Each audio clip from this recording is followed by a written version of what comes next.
perhaps some of these symbolic moves, apologies, and so on carry less weight in the Stoic picture. But again, it almost doesn't matter. What are you called to do? Show justice and compassion. The Stoic Yeah. picture has that almost comforting simplicity in that sense, even if it's a demanding one. Welcome to Stoa Conversations. My name is Caleb Ontiveros. And I'm Michael Tremblay. And today we're going to be talking about forgiveness from the Stoic context or from the Stoic perspective. Michael and I will be talking about it. I did have a recent episode with Jeremy Reed, and that focused on Stoic forgiveness. He has a new paper on that, as well as anger, which he takes correctly, I think, the Stoic account of anger to be central to how they think about forgiveness as well. But I thought it'd be good to chat with Michael about it some, go over some of the things we didn't get a chance to cover with Jeremy, just because it is such a huge topic. How do you think about forgiveness from the Stoic lens? And then contrast that with some other accounts as well. Yeah, sounds great. Looking forward to it. Yeah, so I think in this conversation, I'll start by giving the standard account of forgiveness, or I think how many people tend to think about it, and then we'll rehash the Stoic account, and then talk about this issue, some of these issues that come up with forgiveness. So one issue is clemency. That's sort of like, how do you actually respond to wrongdoing, and then some of the other practical and theoretical challenges one faces. So just diving right into it then. When people typically think of forgiveness, I think they're bringing to mind something that meets the following criteria. It's a response to wrongdoing. It doesn't make sense to forgive someone if they haven't done anything wrong. That would be a bit presumptuous, I think. So part of that is recognizing that the other did wrong. They made a mistake. And when you forgive someone, you're not condoning. You're not saying that it was not, in fact, a mistake. In fact, you are recognizing that wrong was done somehow. Then it also involves this idea of showing mercy, perhaps not punishing to the degree warranted or required by justice. And that is related to this other trait of reconciliation. So you have recognizing the other did wrong, showing mercy, and reconciliation. That's bringing the relevant parties together. The last feature you might add to this definition may be that forgiveness must come from the appropriate person. You can't forgive someone for doing wrong to someone else. It doesn't work like that, unfortunately. So putting those all together, you have that recognition, mercy, reconciliation, and it comes from the appropriate person. You can think about this, I think there's an intuitive way where if we connect it to our episode on punishment, episode 89, where a common view of punishment is it sort of restores the balance between the victim and the wrongdoer. An eye for an eye, that's one way to restore moral order, as it were. But another way to restore balance is through forgiveness, is by recognizing the wrong was done, showing mercy, and then reconciling with the wrongdoer. This sort of has some initial puzzles, so the main one just being this tension between justice and mercy. If you're forgiving someone, there's this worry that you're ignoring what's maybe required or at least permitted by justice. So I think that's a common tension that many people have, both I think in the personal case and as well as the philosophical one. Any thoughts on that way of hashing out how people tend to think about forgiveness? Yeah, I think that makes a lot of sense. So there's this idea of I think this episode might work better if we can think of an example and kind of ground it in an example. Well, somebody's just poked out your eye, right? Somebody has taken your eye, and you're I don't know if we want to stick with that one, but you're by kind of the laws of justice, or at least colloquial understanding, you're allowed to get some sort of revenge or punishment to correct for that. And maybe that's to poke out their eye, but maybe it's they go to jail, or maybe that's you punch them in the face or something. There's some sort of way to restore balance. And then forgiveness is a kind of it's a gift in a way. It's to say, look, I'm going to show mercy, and instead of enacting that revenge, I'm going to not do that. I'm going to give you forgiveness instead. What's interesting in this account of forgiveness, I guess, as you talked about those problems, is why it's seen as a virtue then, because it would seem like, well, if virtue, or if justice desires or demands a punishment, then you're being unjust by not acting out that punishment. And you can say, well, it's because they wronged me, so I'm forgiving them. But then it seems that you're treating yourself unjustly. And that's the one thing that I was thinking about, was like, how do you draw the line? We just had an episode on um, healthy boundaries, and how a Stoic would stand up for themselves in a healthy way. And how do you can think of somebody who's always forgiving, and the person who's always forgiving just seems to be a pushover, seems to be somebody who's being unjust towards themselves, Hmm. in a way where someone who's never angry, maybe because I'm a Stoic, so I'm biased, I don't think there's something wrong with somebody who's never angry, or someone who's always kind. But someone who's always forgiving seems to, again, as you said, ignore justice or actually act against justice. And that's a little weird. Um, I was thinking about how I read this paper once, or about, it was a contemporary account of forgiveness, and they were talking about how forgiveness has to be almost spontaneous. I would say almost like non-rational or non-reasoned choice. Whereas if you're reasoning it, where you're saying, well, um, they stole $100 from me, and then they gave me back 200, while I forgive them. But then you're almost not, you're not forgiving them in that case, because it's kind of a, and I think that connects back to that justice idea, where Hmm. you're saying, well, justice has been met, so I'm actually not holding a grudge against you anymore, or I'm not unjustly staying angry at you. And the point is, like, that's not forgiveness. When somebody makes up for it, it's not forgiveness. Forgiveness has to be when they haven't made up for it. And then that's when we get that tension with justice. And their view is that, it has to be almost the spontaneous thing that you arrive at, almost like a creative act, not a reasoned one. That tension, I mean, you hit it perfectly. Justice seems good. Forgiveness seems good. Forgiveness seems to entail ignoring justice. Um, that's pretty confusing. Yeah, I think you see it. Maybe if you want to think of some modern examples, we could point to our large scale reconciliation with racial injustice, and you always have, say, divisions in, if you think about South Africa, uh, where Nelson Mandela takes a much more reconciliation related approach. And of course, you have many who are fellow members of his political party, the ANC, who are not exactly happy with that. They think now that, apartheid is done, to forgive others in the way that Nelson Mandela proclaimed others were forgive, to seek a message of unity, is in a real sense unjust given all the apartheid. So that's the way in which it might come into a political discussion, and you can see how that, at least I think initially, that's going to be a persuasive case, right? At least you can see why someone would understandably think that, sometimes it's better to pursue justice than this message of mercy. Hmm.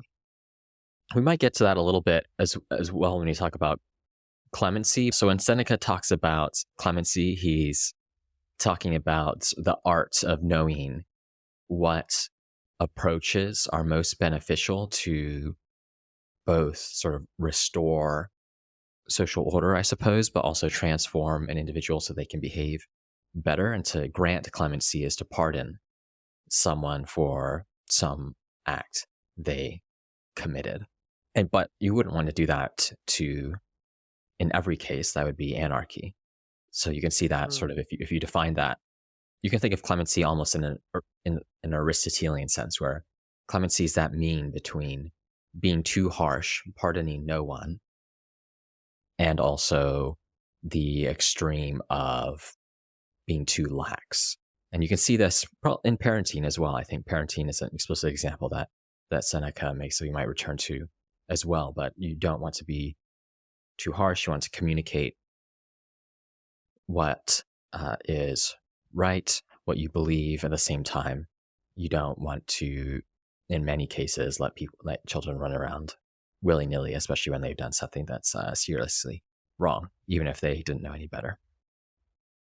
Yeah, I guess that's my maybe we'll get into this in this view of clemency, because I was thinking about this idea of if forgiveness is to show mercy, it's to recognize that somebody recognizes that the other person's done wrong, but not requiring the punishment from them, then it's like, can it ever be justified to forgive somebody? Basically, what I want to call out, you've presented this philosophical account of forgiveness, but I don't think it matches on to how people use the word today. What I think people use the word today is they mean, I'm not mad at you anymore, which can map onto this example of, you hurt my feelings, but then you apologized and you got me a gift. So now I forgive you. But that's not forgiveness in the account that you gave, because this is something where, well, things are actually corrected, justice has been served, and I'm now not holding the grudge anymore. And I guess I almost want like a different term for that. So there is um there is being kind of a pushover and not holding grudges or not demanding justice when you deserve justice. Then there's I think the virtue of not continuing to hold a grudge after justice has been met, right? Well, this person did their time. They committed a crime on me. They went to jail for 3 years, and now we're okay because they paid their dues. Mhm. That wouldn't be forgiveness either on the account that you're providing. Although I do think we use it that way today. It's almost like again, not holding a grudgeness. Yeah, yeah. I do think that's interesting because I do think there's a sense in which if someone does something wrong to you and then they pay the cost and it's a just cost, and you say afterwards you're forgiven, then I mean that might be a legitimate message to express in a sense that, we're reconciled now. But I would think at least in the way that some people might use the word, they're not actually performing the act of forgiveness in that case because they've served their time, as it were. You're just kind of saying we're good. You're Yeah, yeah. communicating a kind of a And maybe you could, communicating. Yeah, yeah, go ahead. and maybe you can see that in the case where someone refuses to forgive the other person, and it seems almost inappropriate in the case where they've actually served their time. Yeah. Uh, Whereas in legitimate cases of forgiveness, I think you're almost shocked. You're like, wow, the person could have been much more aggressive on how they responded to that wrongdoing. They Yeah. would have been in their rights to advocate for a serious response, but they didn't. Yeah, and in terms of that use as well, there's also something to be said for the pushover example or whatever we want to call it, where if you did something awful and you're like, I'm sorry, and somebody's like, well, don't worry about it. It doesn't matter. It's no big deal. That almost, as you said, doesn't feel, you're not hit with that experience of, wow, that's a really profound gift of forgiveness. You feel like, oh, that person's not really getting it, not really understanding how much they were wronged or really holding their own space in that. So, yeah, I think if you think of that paradigmatic case where people were like, "Wow, you didn't have to do that. That was incredibly generous." That's from somebody who recognizes the wrong and is giving this gift before the person has earned it. I would say. Mhm. Yeah, yeah, yeah. Cool. Absolutely. Well, that's one at least a standard philosophical account. I think you're right to point out that we use the word in different ways, and I think once you look at it closely, there's a sense in which it becomes rather confusing. And that's part of the reason probably why there are many debates around forgiving, whether someone should be forgived or not, because people have different accounts of what the criteria are for forgiveness, what it Yeah. amounts to. Just as you see sort of related debates, I think, around apologies and what does a good apology look like Yeah. is another matter, and maybe another good one to tackle at some point too. One nuance I wanted to add to this, just because it's an interesting topic before we jump into the Stoic account. is you could almost have forgiveness to different people because you said someone else can't forgive you. But let's say somebody murders someone or doesn't, let's say they murder a family member. There's almost like a harm done to society. And then society almost forgives you once you've paid your time.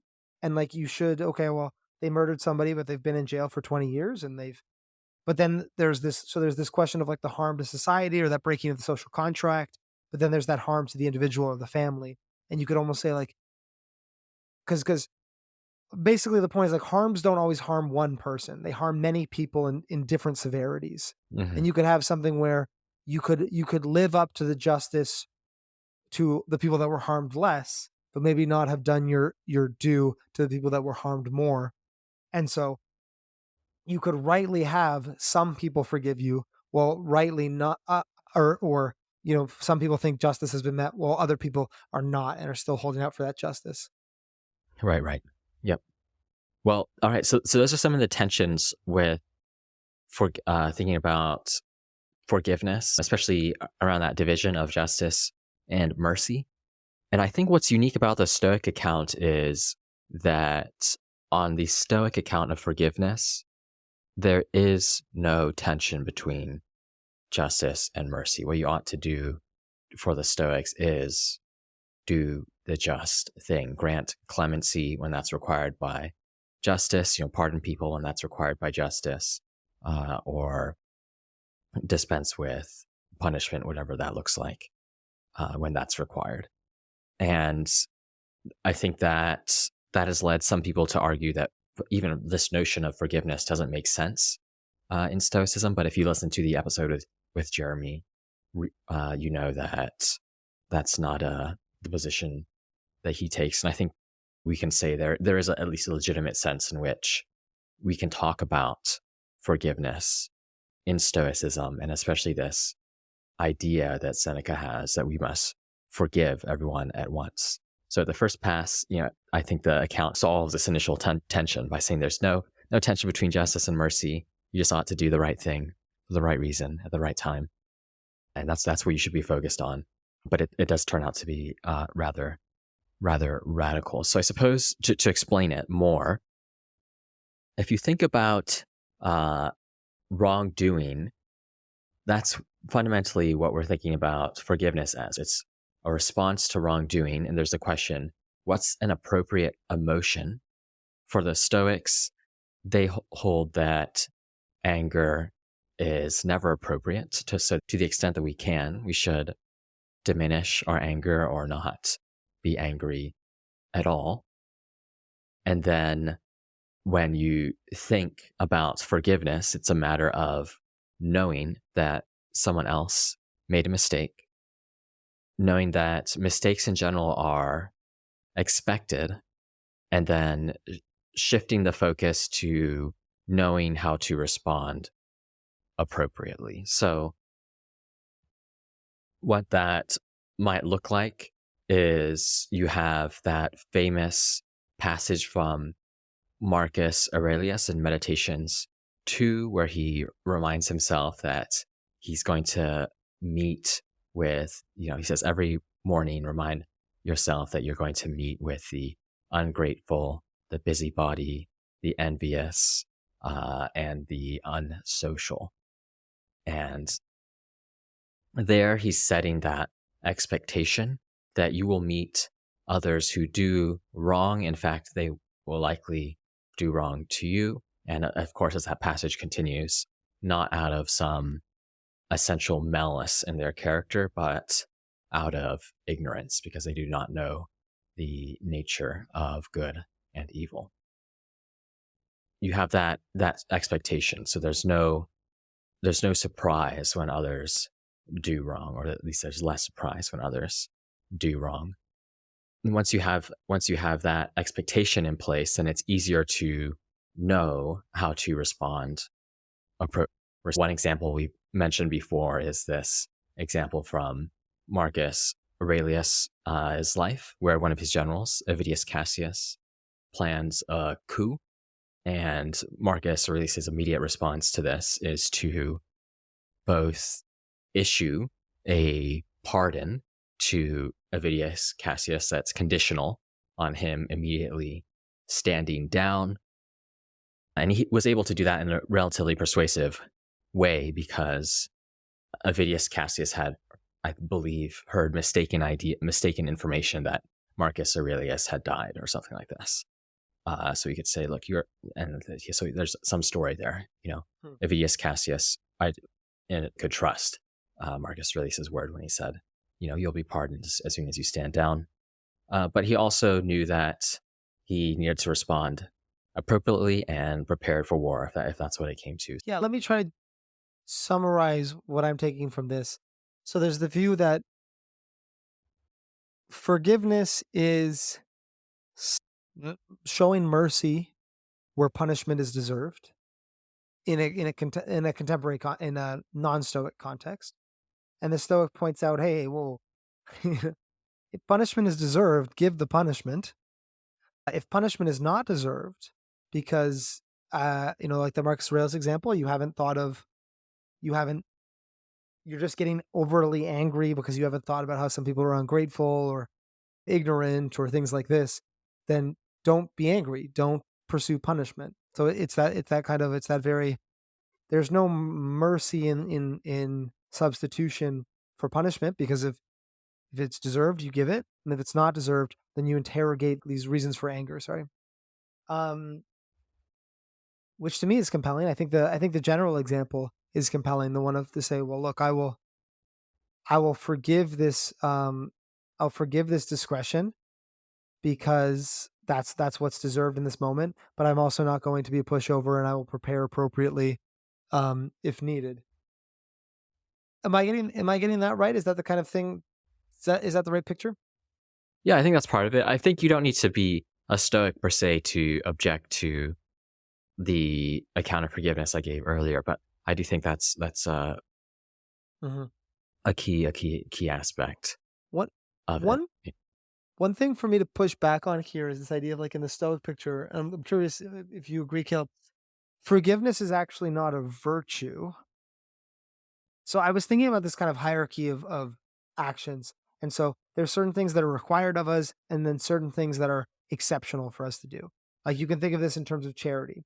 Maybe it's required of me to not go around assaulting people and bullying people, but it's exceptional of me to give away my money to charity. And nobody's going to judge me if I don't give away my money.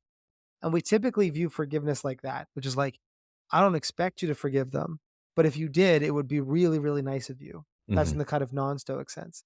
But in the Stoic sense, in this picture, if I'm understanding correctly, then not having forgiven a person forgiveness doesn't become the exceptional thing to do. It becomes the baseline.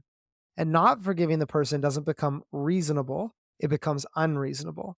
And so it actually kind of shifts everything a level down. And so the people who are like, I'm not going to forgive, they go from being not giving the charity to actually being ignorant or bad or incorrect, right? Yeah, absolutely. I think that's right. One way to think about this is you have the virtue of justice. There are many different aspects to justice, treating others well. And that's going to break down into other traits like compassion, showing others compassion, being a compassionate person, knowing what approaches would be most beneficial for wrongdoing. And I think I think the Stoic, when they're faced with wrongdoing, is going to think about, like, what's the most compassionate response, most just response, where I can show this skill of clemency, or not, if it's appropriate to do so. Instead of thinking about, well, I can forgive them and that'd be very nice of me, but I'm not required to. That's not exactly the Stoic frame. I think exactly as you said, that the Stoic is required to almost expect this kinds of wrongdoing, not respond with anger, but use these ideas we have around forgiveness to motivate justice and compassion, really treating others well.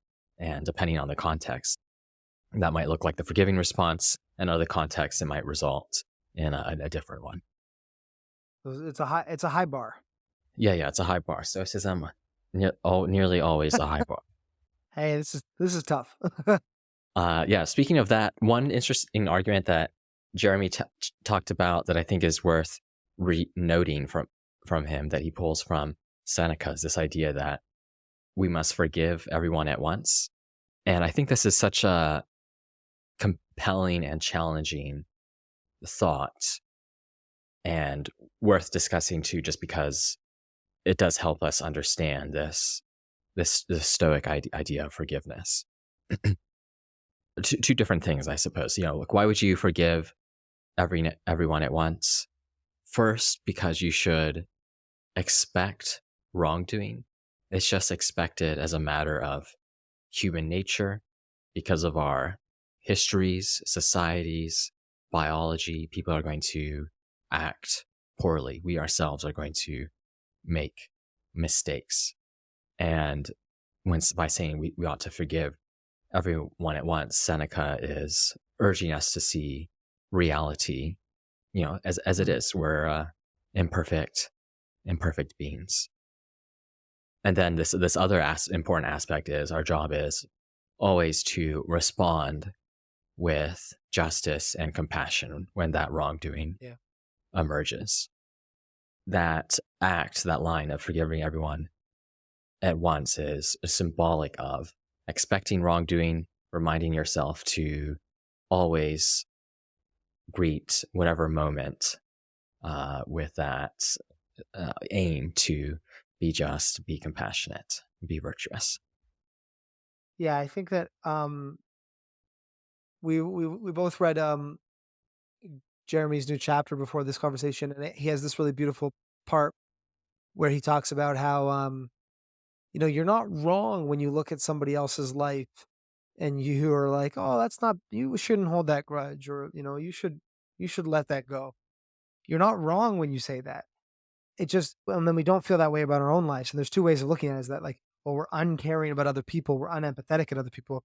And the point is that no, actually the distance allows us to get the correct perspective, the objective perspective in that other situation, whereas our subjectivity, our I don't know, our myopic view on ourselves pulls us into that. And so the forgiving, that you can forgive everyone at once, the way you could forgive somebody that lived in Athens, right? The way you could forgive somebody who lived, that's one thing I think, like, you forgive somebody who lives in Athens, you go, well, they're a product of their time, right? Like they acted giving the information that they had to the best of their ability. And it's really easy to kind of see that causality when you're thinking about somebody who lived 2,000 years ago, or somebody who lived in a culture less familiar to ourselves. We say, well, of course they thought that way. That was how they were raised or what they knew.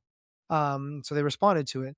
And so to almost assume that perspective throughout time and then throughout the people in the present now uh, is challenging. But I think that connects with what Seneca's saying there about forgiving everybody at once. Right, right. Yeah. I think it's good to note how we often recognize that others' responses done out of anger are often inappropriate. And there's sort of two lines to that. There's one, we can use that same objective distance, that third person perspective, to our own responses, and that's a useful thing to do. But there's also the thought that if you're noticed responding with anger or disappointment at other people's anger, then you just haven't stepped back far enough. You haven't truly forgiven Hmm. everyone at once, because you should recognize that too is just a product of their history, our society, and the fact that we're, you know, imperfect human beings. All right, so that's a Stoic view on forgiveness. The thought is, first, anger is not an appropriate response to wrongdoing, and to think of forgiveness as a matter of knowing that others do wrong, it's expected, and that our focus is knowing how to respond appropriately with the virtues of justice, compassion, and of course the other cardinal virtues as well. So that you can think of forgiveness. It's closely related to clemency, this skill of knowing when a gentle approach is beneficial. So as I said earlier, you can almost think of you can think of clemency as that perfect mean between harshness in responses and also laxity, being far too lax, or pardoning far too often. Uh, Jeremy describes it as follows. He has a nice definition. Clemency is a relevant virtue for identifying those circumstances in which a more gentle approach would be beneficial and for judging what the best course of action is going forward. The clement king is like a forgiving judge. A forgiving judge will need to give out harsher penalties on particular occasions, but they are rightly said to be forgiving insofar as they are disposed to give lighter penalties and benefit others in doing so. And it's especially these last two ideas of, the gentle penalties as a judge and not doing them for the sake of anything other than thinking about the social good, social benefits. So that's the account of clemency. Did you want to say something quickly, or Yeah, I mean, I want to jump into some etymologies here, which is let's do it? I want to pull us down into the weed. Um, because we don't talk about clemency really. If I if I did something to my sister and I was like, please, clemency, there would be no. I don't think she would understand what I like. What are you talking about? I'm gonna like I'm gonna get back at you more, just for using those silly words. But so I'm gonna get forgiveness. Forgiveness means, I mean, etymologically comes from Old English, which is to like completely give. So it's almost means to pardon, or it's that idea of mercy of like, I had the ability to punish you. I was justified in punishing you, and I'm giving up that authority to do that. And that's that kind of that actual avoidance of your authority position. You're stepping out like the judge who says, I'm not actually going to judge here. I have the robes. I could judge, but I'm not going to. And then clemency, I looked up, comes from the Latin for being mild, but it means the mildness or gentleness shown in the exercise of authority. So it means you still judge, but you do so. I mean, as you were saying with your example, in a mild, compassionate, plugged in way, a way that is sensitive to the fact that there's another human here, that you're understanding. Well, do they need a lesson? Do they need to be punished harshly because this is not their first offense? These kinds of questions. So I love that idea of like, well, it's exercising power kindly as opposed to giving up your power. Hmm. That to me is a pretty profound shift. I've never really thought of clemency before. Yeah, there are a number of interesting examples of clemency. And I suppose it is rooted to this idea of authority, right? Authority figures usually granting clemency relate to kings. Seneca writes, uh, De Clementia, and that's to Nero, advising him how to think about his role as emperor, and especially these problems he's going to face of, what do I do with these Mhm. people when they do things I don't want them to do. But there are, I think, some instructive examples from Roman history. If we stay in the past, if you think about Octavian, Octavian later becomes Augustus. He is battling Mark Antony. That's from Mark Antony and Cleopatra, and he wins victoriously. He wins, and he's on his way to become the first emperor of Rome, essentially. And there's a famous story where on his way back from victory, he meets, a merchant person. He meets a merchant who had trained a parrot to say, "Hail Octavian," or "Praise Octavian."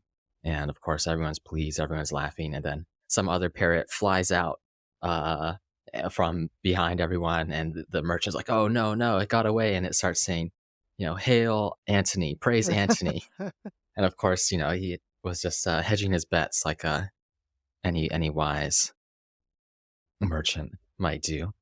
Uh, and Octavian's response is of course, to laugh, I think so. And that's really the best thing one can do in that situation. But of course, you can imagine other emperors responding to that as a large personal affront or offense. And I think one reason I like that story so much is just that all this talk about clemency, punishment, and so on is rather serious, but often I think the right response just for many cases just is to laugh or appreciate the absurd of Well, many of our actions. so here's a question, um, that comes from this example. You just said clemency has to do with authority, has to do with kings and is it easy for Seneca to talk about clemency? Augustus talking about clemency, Nelson Mandela after, um, he's in a position of power talking about clemency. Like, what role for there is clemency towards your bully if you're in high school? Is it right to talk about it as like maybe you have a kind of ethical authority as a human being in this world that has been wronged. You have an ethical authority to be angry, but you don't have any sort of practical authority, Mhm. right? Maybe it's clemency if the teacher says, "Well, should we expel your bully or just give them a bunch of detention?" Maybe that you would now have the opportunity for clemency, but it doesn't. It seems to me maybe you only have forgiveness, you only have mercy if you're weak, and that's why maybe it's this more of this like Christian value. Um, what do you think about that?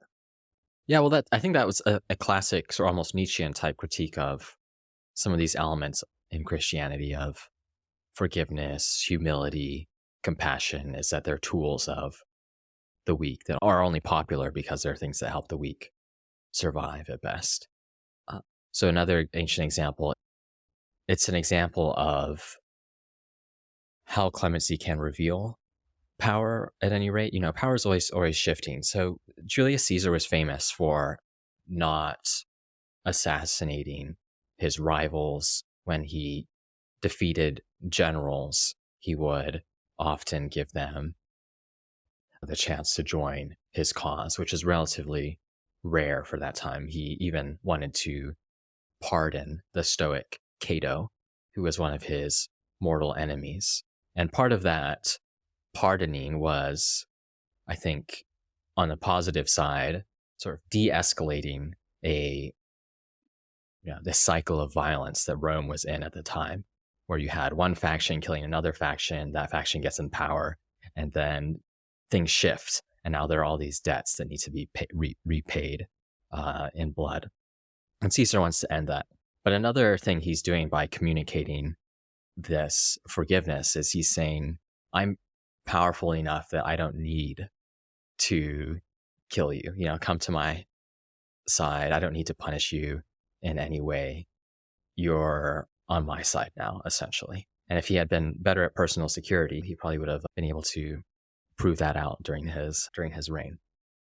And maybe I think that example is maybe just useful because it's sort of thinking about how does turning the cheek sometimes, how it does sometimes work and how it does communicate that you don't have the need to seek vengeance because you are resilient enough. And I think it's sometimes even a move that people make when they are in the weaker position. So, of course, you see it in civil rights. People were exceptionally disciplined in the American civil rights protests around not responding with violence to police brutality and using the fact that they didn't do that. They didn't respond to violence with violence, sort of as a tool to convince the rest of the Americans that they were being oppressed, that justice was not met. And I think you also see that in other classic cases in India, where many have argued that can be a very powerful political tool, especially when it's used in a disciplined way. So all that to say is, I think maybe a better way I should have framed it is that sometimes showing clemency is a way to almost gain power by communicating to whoever you're pardoning that you are in fact in the more powerful position. That's a little bit too coarse, but I hope you all try to understand what I'm trying to say, or No, I communicating to understand. Like observers that. going back to the bully example, the person who's maybe the person who's weak and does view themselves as a victim. Not to say you shouldn't think of yourself as a victim in some sense of bullying, but like, especially in high school, you're not a stoic sage at this point or anything like that. But the person who views themselves as a victim maybe cannot give clemency. But the person who says, "Look, I'm not even gonna get mad at this. I'm above this." They're establishing their power, demonstrating their power in that situation, or really gaining power in a certain sense by I guess stepping outside of the game, but stepping not outside of the game or the back and forth or that kind of dynamic by mercy, Hmm. but by almost stepping above it. Yeah, it's almost if you're responding to wrong, as if you're responding to a bully, it's almost if what you ought to do, if you think of like these playground examples, Uh, playground scraps, is change the frame. And there are a mhm. variety of different ways to do that.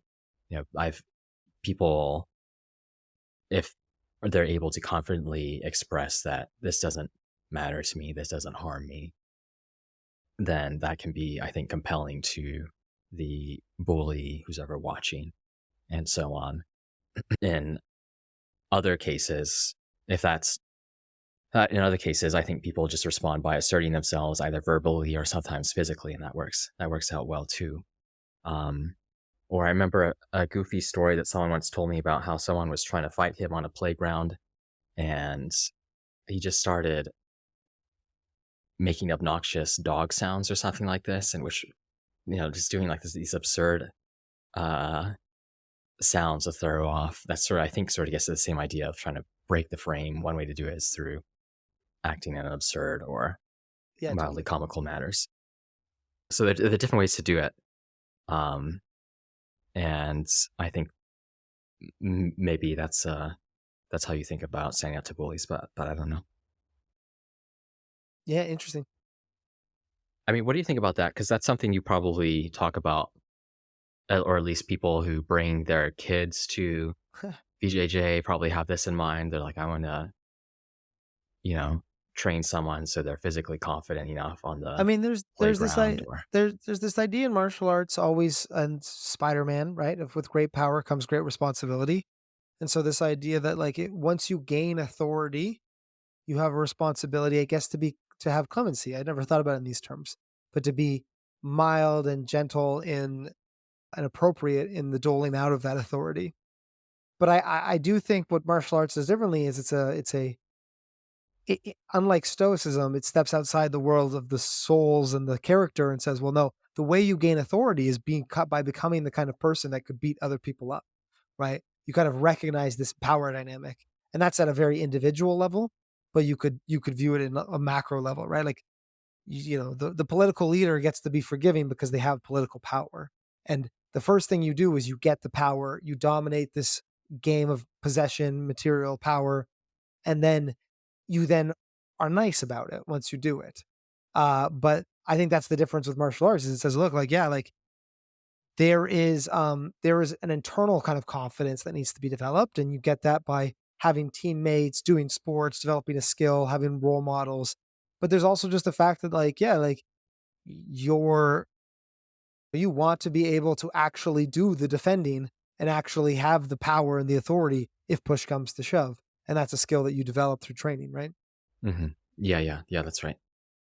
Yeah, I think that's a useful example because it's almost like instead of thinking about should you, what's the right thing to do in this situation, it's thinking about how do I become the kind of person Yeah, who exactly.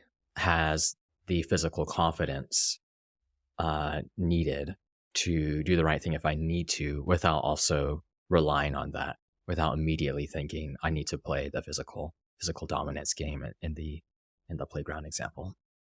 Yeah, and perhaps that's one of, especially for many of these, I think, personal cases of thinking about forgiveness. It's almost as if the question is maybe of a lot of these just different circumstances. What's the right thing to do? What's the right action? Well, you can almost make more progress by thinking about, well, how do I become the kind of person who immediately responds to people with that intention of showing justice, showing compassion, uh, and then thinking about, how would that person respond to these different cases?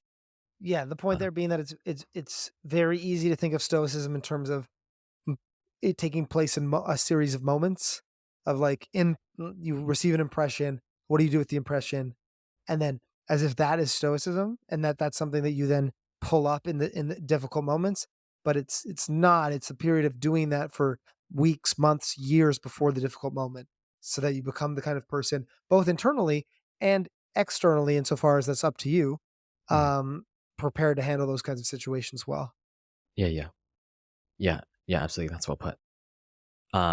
Yeah, so there are a number of challenges, of course, with applying this, and I think one of the main ones is just that it is often difficult to know what to do. We often need to balance many different factors depending on our roles. So an interesting case is, I think there's an example from a book called The Hard Things About Hard Things, written by former CEO, now investor Ben Horowitz, about a case he had to deal with as a CEO, where he realized, I believe one of his salesmen were lying about their figures or just doing something beyond the pale that he couldn't have. So a natural response, I think, of course, would just be to fire that salesman. You can't have salesmen doing that sort of thing.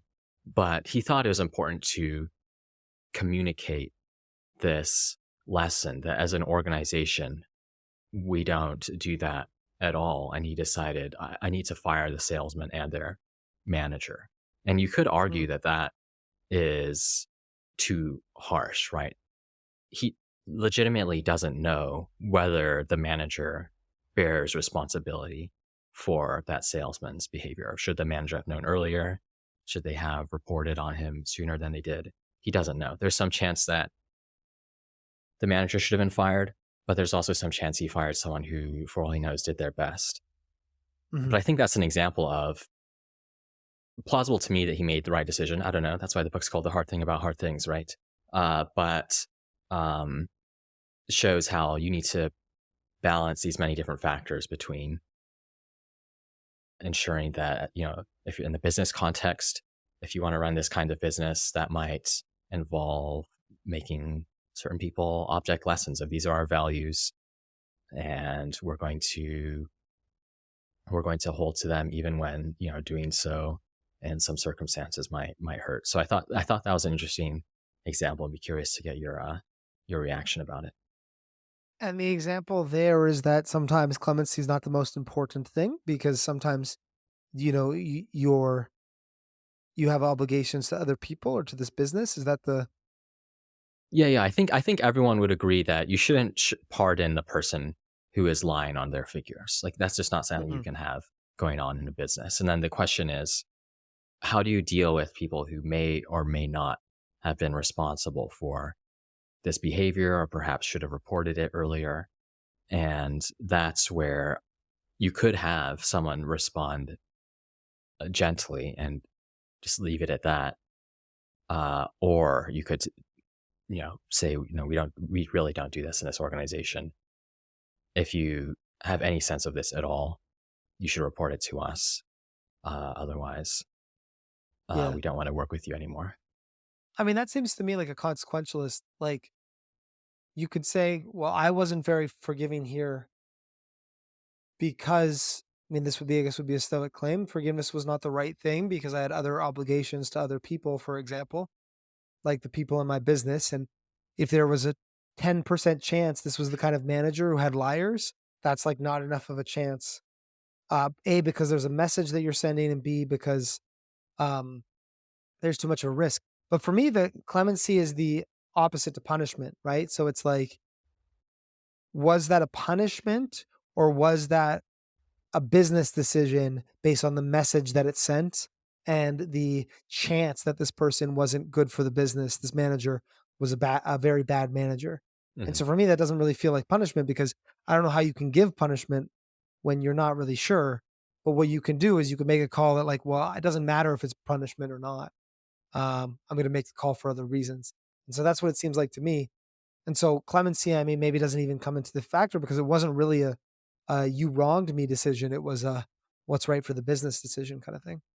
Yeah, I think there's something to that, but I think there's also this point of uncertainty, and I think probably a lot of people Mm, face situations where we don't actually know whether someone wronged us. or not, Okay. or whether you've been So they were miscommunicated. So I guess there's some of that, but maybe one other point I think your comment does bring out that's important is that I think I can imagine someone doing this in a non-stoic way where they think about firing both of these people for purely material reasons because that's what seems easier or something like that. Or now we have a mhm, convenient reason to get rid of this manager that I actually didn't like very much anyway. Whereas the stoic approach would be thinking about this from, what are my responsibilities as CEO to the rest of my employees, my customer, and does that necessitate ensuring that we don't have any of this at all in my company? um, yeah, I think that idea of uncertainty was interesting too, right? This idea of like, where does clemency and forgiveness come in? If someone's like, "Well, I wasn't lying to you," or "I didn't know, I swear," and then you're kind of left in that moment of trusting or not trusting, Hmm. because that would have been the position that the manager presumably would have said, "Well, I had no idea." And I guess that question of what does trust I mean, what what are the requirements of justice in terms of trusting? Like, what should we do in terms of trusting people? Is it just a consequentialist decision, or should we lean towards trust? That's that's to me the I guess the Yeah, yeah. interpersonal dynamic of that. Yeah, yeah. Yeah, that you can imagine if we know more about the characters in this story going in a different way or having a different impression. And I think there is also that question of how to think about trust with other people, with building that in Mhm, organizations, and that's a whole other matter. One other challenge I want to mention here, as we wrap up, is in Jeremy's paper, he has this reminder that neither gentle or harsh responses to wrongdoing necessitate character change. And he writes, rapid character changes are unlikely. Thus, given that character and habits are formed over long periods of time and are not easily altered, if someone apologizes by saying that they've changed and won't do it again, most of the time, we shouldn't believe them. So there's that issue of trust again. mhm. And I think that reminder that we can also apply to ourselves that changing character requires a non-trivial amount of effort over a significant portion of time. And that means we should set our expectations appropriately, going back to meditations too, of course. And that perhaps some of these symbolic moves, apologies, and so on would carry less weight in the stoic picture. But again, it almost doesn't matter. What are you called to do? Show justice and compassion. The stoic Yeah. picture has that almost comforting simplicity in that sense, even if it's a demanding one. Well, I also kind of read that a different way too, which is that, we talked about this in terms of punishment and in terms of clemency was that, part of the reason you might punish someone is to improve them and to help them. Like a kind of justice for the sense of helping somebody learn their lesson, so to speak. And so in a world where change is uncommon, or at least quick change is uncommon, does that mean we still that's the way I go, does that mean we still can justify our clemency in terms of improving other people, or does the demand of justice require harsher punishment than we suspect? I think at least at the very least we can like lean a bit too much to like, well, they learned their lesson, and you can kind of maybe if you're more of a gentle person, you can not live up to the stoic demand of justice by over rationalizing how much these kinds of your forgiveness will change or help. Yeah. It serves as a reminder to check in. Are you rationalizing? Yeah. I suppose, well, if you're thinking about a harsh response, because that is going to transform the other person, that'll give them a lesson. Or alternatively, are you thinking about, I'm going to respond in a gentle manner because that is what will cause them to change for the better?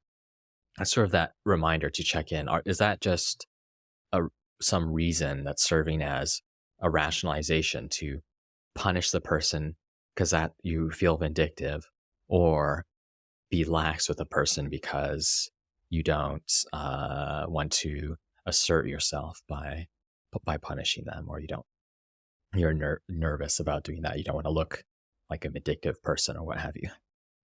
Yeah, I like that as an ending point. Just this idea of change is more unusual than we suspect. It's harder to do than we suspect. So if ever you're thinking either in terms of more punishment or less punishment and justifying that in terms of changing somebody, check into if you're not just like kind of post hoc justifying, yeah, your initial emotional impression. That's a good reminder. That's Yeah, gonna be yeah. my takeaway, along with the idea of clemency. Those are definitely my two takeaways. Nice. Excellent. Well, I hope everyone else found this as valuable. If you haven't listened to the Jeremy episode, do that as well. And he does have this Stoic forgiveness paper that the two of us read in preparation for this discussion on his website. That's just Jeremy Reed. If you Google his name, I'm sure you will find it. And then reach out to us, as always, if you have any comments, questions, suggestions for additional topics or guests. Thanks, Michael. Awesome. Thanks, Gil. Thanks for listening to Stoic Conversations. Please give us a rating on Apple Podcasts or Spotify and share it with a friend. And if you'd like to get 2 meditations from me on Stoic theory and practice a week, just 2 short emails on whatever I've been thinking about, as well as some of the best resources we found for practicing Stoicism, check out stoaletter.com. It's completely free. You can sign up for it and then unsubscribe at any time as you wish.